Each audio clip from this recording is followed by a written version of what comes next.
Hello everyone, and welcome to another episode of Selling Greenville, your favorite real estate podcast here in Greenville, South Carolina. I am your host as always, Stan McCune, that's my name. I'm a realtor right here in the Greenville area, and you can find all of my contact information in the show notes if you need to reach out to me for any of your real estate needs in the Greenville area, in Spartanburg and Anderson County and Pickens County, all of the surrounding areas. I can help you out. And please, to support the show and to make sure you don't miss future episodes, please subscribe in whatever podcast app or whatever, or if you're watching on YouTube, please subscribe to my channel. Make sure you don't miss future episodes. And if you're in YouTube, like, comment, those types of things, that helps. If you're listening, some apps allow you to leave a rating or a review. So I would appreciate if you guys could do any of those things. Now, if it sounds different than it normally does, or if you're watching, you'll notice it looks a lot different than it normally does. And that's because right now I am out of town, as I'm recording this at least. When you're listening to this, I might be back in town.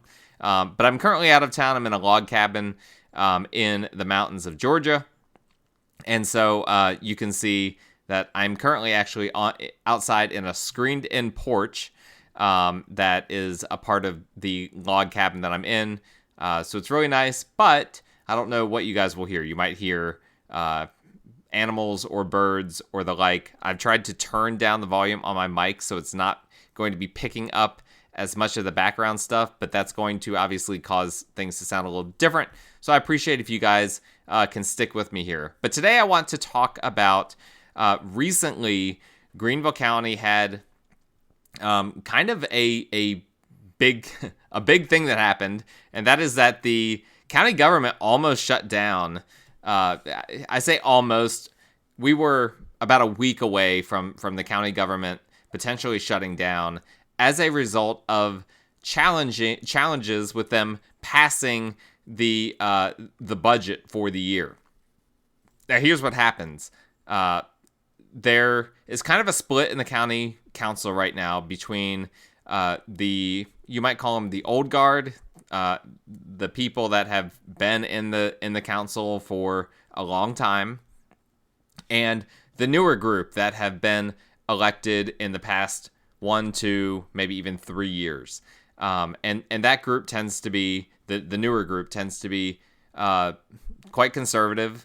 Most of Greenville County Council is quite conservative. And of course, when you're talking about county governments, what conservative typically means is usually fiscally conservative, right? Because the county council it does get into some social things, but the things that you're hearing, when you hear the term conservative on national media, it means something different for a county council. It usually has to do more with being fiscally conservative. So really the group that has come in the past few years has really platformed on and really made a big deal about being conservative, specifically fiscally conservative. Well, the county council, the majority, has been saying, listen, we don't have enough money to fund the government moving forward to do everything that we want to do. And so we need to, in order to fund it, to raise property taxes. And so that's what was proposed. They had 2 readings of the budget that all went fine. And then the third reading is when it gets voted on and either becomes the budget or doesn't. Well, let's put this in context here. So the increase that we're talking about, the way I understand it, it's a $7 million increase. And this would have resulted in what we're talking about. Essentially, for every $100,000 in home value, for a owner-occupant, it would be an increase of $28 per year for every 100. And same thing if it's not owner-occupied. If it's a commercial property or a rental property, it would have been an increase of, let's see here, $42 for every $100,000 of value.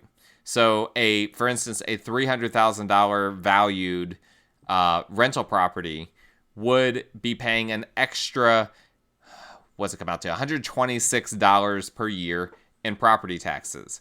Or a $200,000 owner-occupied property would be paying an extra $56 per year in property taxes. Now, what's interesting about all of this is the first time that property taxes had been considered to be raised in Greenville County in just about 30 years. So basically 3 decades of not raising taxes. And the county admitted something that was interesting, that kind of got swept under the rug for a variety of reasons. But they said that one of the reasons that they haven't had to raise property taxes is because of the growth in the area, right? Because when you've got more homes being built, when you've got more businesses coming in, more tax revenue is coming in as a result of that. We've talked about the NIMBYs, the people, the not in my backyard people. They don't like growth. But guess what? It's the NIMBYs that also don't like taxes. So we've talked about this in the past, where you've got to think about the whole picture when you're opposing development in your backyard. You might actually be increasing taxes on yourself. Long story short, these tax increases, by and large, were not popular with the public. When they had that third reading, hundreds of people showed up to the county council chambers. I wasn't there, but I know people that were. It was standing room only. You couldn't even get in. There was a line that formed like hours before the reading, and it was apparently a very, very vocal group. And this is obviously becoming more and more of a thing in county council, not just in Greenville, but all across the U.S., that people are becoming a lot more involved, which is good. The involvement is good. The hostility, I think, obviously I'm not a big fan of that. But this was a group that was very vocal and a little bit hostile. And what ended up happening is it failed the third reading. It ended up being a 6-6 vote, and it's got to be a 2/3 supermajority that passes these budgets. It was really 7-5. The long story short of that is that Liz Seaman, one of the councilwomen, she was for the budget increase, but when she realized it wasn't gonna pass, she voted not in favor of it, because then that allowed her to be able to propose that they redo the third reading. Kind of the long story short there. So that's exactly what happened. She proposed that they redo the third reading, and let me just say, it failed 6-6. I think that going in, that there were people that were planning to vote for it, that when they saw the hostility from the crowd, they opted not to. Now, the leader of the group of people voting against the budget was actually my county council person, Steve Shaw. And apparently there's was quite a bit of discussion between him and some of the other council people about the budget, and a bit of perhaps mudslinging that happened as a result of that. I've only read some quotes. Like I said, I wasn't there. I'm sure it was very interesting if any of my listeners were there. But what ended up happening is they redid that third reading a few days later, and Joey Russo, another freshman councilman, he moved over into the yes vote, and then of course Liz, who had voted no just to have that ability to bring the reading back to the table, she then voted yes, and that brought it to an 8-4 vote. So then it finally did end up passing. So a very interesting turn of events. Now at the second third reading, there was also, my understanding, a ton of people there and a very vocal group. And when Joey Russo ended up leaving, there were people shouting at him and deputies having to escort him out. There were people that had to be kicked out of council chambers. So it was a very very hostile dynamic. People do not want their taxes raised. And it's understandable, right? When you've had to pay more than you wanted to the past 3 years to buy a house, and now mortgage rates are high, you don't want to hear, okay, now my property taxes are going up in addition to all of these other things. People that are on fixed incomes, it really hurts them as well. The older, poorer population, it's really damaging to them. And you guys know, I generally speaking, I'm not in favor of tax increases, just generally speaking, if they can be avoided. And this is a very interesting debate because there are kind of two. I mean, obviously, there's a lot that goes into a budget, but there were two really big things that were debated in this budget. And one was money that was allocated towards affordable housing, and the other one was money allocated towards GreenLink, our public transportation system. Well, the vast majority of people in Greenville County have never used GreenLink. It's not exactly known as the greatest, public transportation system in the world.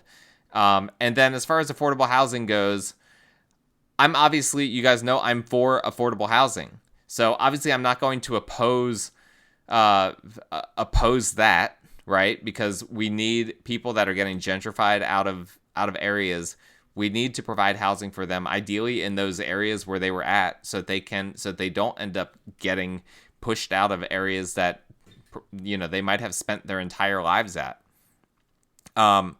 But it's difficult to really know what the right thing to do was without me looking at all of the books. All I know is that taxes will be going up, not a ton. Again, if you're an owner-occupant, $28 for every $100,000 that your property is assessed for. And so you can go on the you can go look at your tax bill, or there's a few different ways you can do it via Greenville County's website. They have a tax estimator. You can go on there and actually look at what your assessed value is. And then what it'll do is it'll give you a few different columns. It'll say your assessed value and then what your tax rate is, which will be either 4% or 6%. So then it'll multiply the total assessed value times that 4 or 6%, and then it'll give you another value, and then that value is multiplied by the millage rate. So it's the millage rate that's going up. And so if if the house that you live in is currently assessed at $300,000, then your taxes are going to go up by per year 28 times 3, which is what I believe $81. I believe is what. No, that wouldn't be right. 28. That would be 80. You know what? One thing that people need to realize when you're recording a podcast and all the pressure's on you, your brain freezes. So $84 if you have a $300,000 assessed house that you're living in, that you're an owner occupant for, $84 per year more is what you'll be spending. I don't think this is going to have a huge impact on most homeowners, with the exception of those on fixed incomes. It will, though, impact commercial properties. I mean, there are some commercial properties. Think about large apartment buildings that, or large retail that are assessed in the several millions of dollars.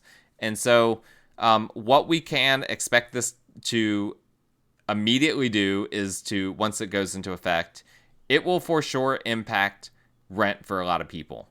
And so, how much will it affect it? It on paper shouldn't be more than $10 to $20 per month, but it's not quite that simple, because here's what happens, right? When people that have owned property for a long time, that have owned rental properties for a while, when they see their taxes go up, that now they start to be interested in selling. They might not know all the background of why it went up or whatever. They just saw, oh, my property taxes went up.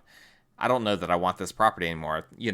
People don't realize that the vast majority of rental properties are owned by mom and pop landlords. The majority are not owned by large institutional owners. Major companies, BlackRock and the like, they don't have the majority market share on rental properties, despite popular public opinion. And so what happens, a lot of these mom and pop landlords, landladies, they really aren't making that much money at the end of the day, because when you factor in all the different expenses it costs to have and maintain a rental property, it does add up.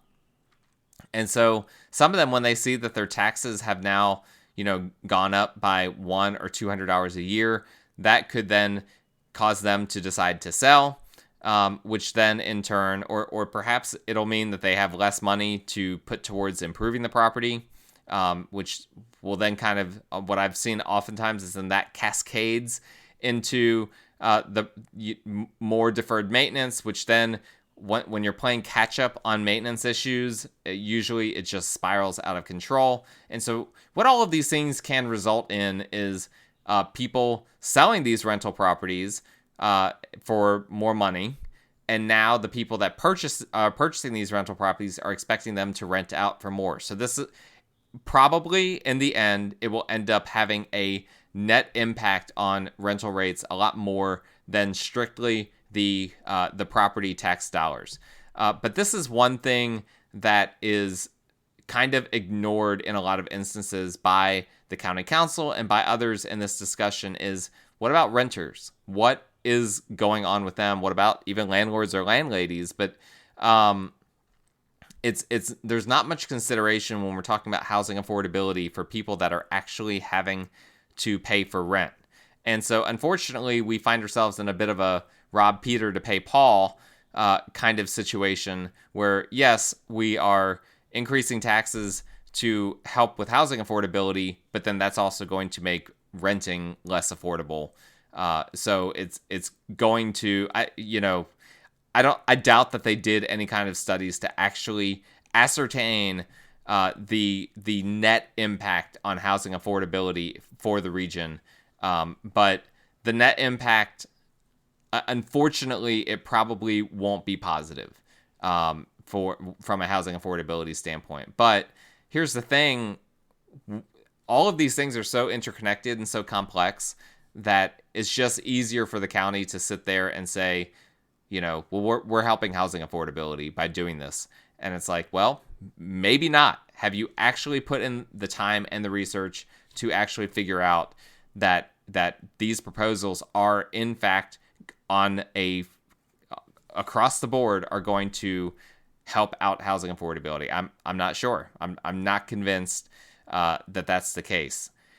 They produced some materials leading up to the third reading, or it may have been after the third reading, the initial one that failed, where they made the case for why taxes need to be hiked, and the case to me wasn't very strong. They referenced inflation. Well, that's a cop-out thing to say. Everyone's saying inflation right now. Guess what? Coke and Pepsi are saying inflation right now. But if you look at what's going on in the Coke and Pepsi meetings when they release their minutes, shareholder data and whatnot, they've actually just been raising prices. If you notice how Coke and Pepsi products have gone way up in price the past couple of years, that's not due to inflation. What they've been saying is basically privately, they've been saying, you know what? Our earnings haven't been as high as we want them to be for the company. We need to raise prices. And it's not because their earnings went down. It's just because they wanted more earnings. Some people call that greedflation or excuseflation, whatever you want to call it. But when it comes to housing and when it comes to property taxes, we already have a mechanic for accounting for this. And that is the assessed value for a property is inflation adjusted, right? The county is allowed to, there are a bunch of rules whereby the county can reassess a property's taxes and the tax value. And then when that tax value goes up, obviously the property taxes that the homeowner is paying goes up. And so it's kind of ridiculous to me to hear the inflation argument when they literally already have a mechanic in there for accounting for that they're pretending like they don't have. Now, I will say Enos Fant, he did discuss, I believe it was him, county councilman, he did discuss that perhaps that mechanic is broken. And maybe that is the case. Maybe that, the county needs to be more aggressive. I'm certainly not in favor of that, of them being more aggressive with their assessments. But this is the debate that's going on right now. And here's, on a very high level, an interesting thing about the Greenville market. A big attractor for the Greenville market is affordability. That is a major driver of traffic to this area. And for me as a realtor, it's interesting for me to talk to people in some other areas. Like I was talking to someone recently in Charleston. They were talking about how the market has just been, crazy for them.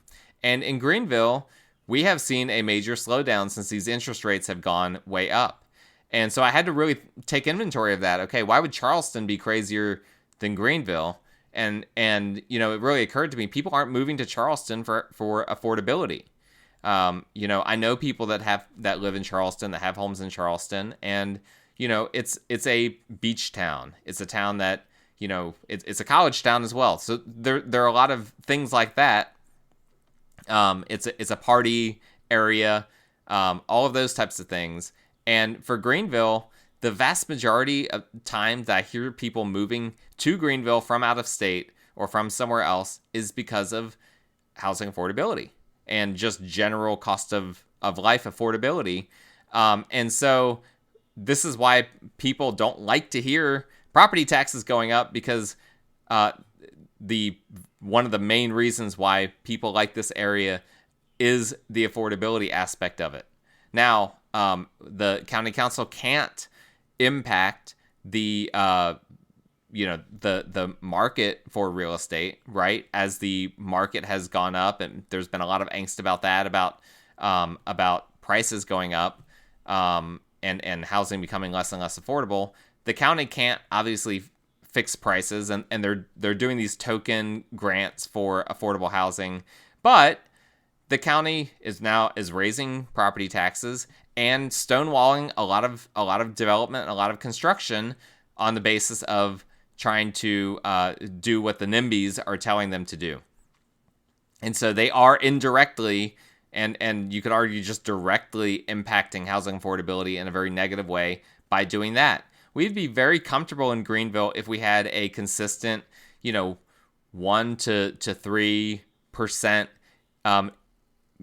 price appreciation in the real estate market. That would be everyone would be happy with that, right? If home prices and home values went up, 1 to 3%, 2 to 4%, something like that per year. Nobody was complaining about housing affordability when that was the rate that it was happening at. But it's now that things have started to pick up as more and more people are moving here, more and more people are able to remote work. And so they're leaving the bigger cities, coming to Greenville. That's causing prices to go up, among other things. Obviously, you have to account for multiple generations. We've talked about this before, but we have 3 very active generations of home buyers right now. Millennials, my generation, Gen X, and baby boomers are all very active right now. And that's a very unusual dynamic. You don't usually have 3 generations that are all very active in the real estate market. And so we have a bit of a generational thing going on here. And all of that is causing some of these prices to increase, but we need to build more. And so the county council right now is in my opinion doing everything that they can to cause the cost of housing to go up, and very little to cause the cost of housing to go down, except in some of these very niche cases with affordable housing or workforce housing, as they're calling it more frequently now, which is for people in a lower income bracket. And I'm glad, we need that to be able to help those people, but to do these token grants and whatnot, to help out, a small portion of the population, but then ignore everyone else, that's not going to help us out in the long run. We've talked about that in other podcast episodes. I'm not going to get into all of those details, but those are my opinions on all of this. I'd had a few people reach out that wanted my personal opinion on the property tax situation. And so there you go. There you have it.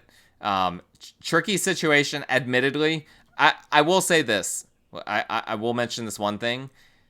The county government shutting down would have been like catastrophic. That would have been a big deal. If the second time the third reading didn't get passed, if the second time the third reading happened, if the budget did not get passed during that reading, and then nothing was figured out between then and the deadline, which was just like a week later, and the county government ended up shutting down, that the impact that would have had would have been truly, truly devastating. And so we definitely can't have that. I'm willing to pay a little bit more on my property taxes if that means no government shutdown on the county level. But we also need some people that are really looking at this from a holistic standpoint and are able to not just use talking points like inflation, like affordable housing, public transportation, these very broad ideas, but actually to get into the nitty gritty of, okay, what is the actual impact of this? Let's not just look at these actuarial tables that tell us, here's how many people are coming in, and here's how many people are doing this, and here's how, we have to account for all of this. But like getting beyond just that and starting to analyze, but what is, if we do this, then what does that mean for this? What does that mean for that? And actually looking at the widespread impact, not just the impact on the very specific thing that they're talking about. I have a ton of respect for our people in county council. I know that they put in a lot more than they get out when it comes to that public service. And so I appreciate what they're doing. And I hope that they learn from this experience, that people don't want property tax increases, that they want these county council people to think more creatively and more outside the box, and perhaps we'll get that in future years. One can hope, but I have a feeling that there will be ripple effects to the county council as a result of this vote, because people were very unhappy with, by and large, with the result. So that will be something to track as we have council elections in the future. But that's all I have to say about this topic. I appreciate you guys listening. Rate, review, subscribe, like, comment, all those things with the show. Please, if you need a realtor or you know someone that does, my contact information is in the show notes. I appreciate you guys listening, and we will talk again next time.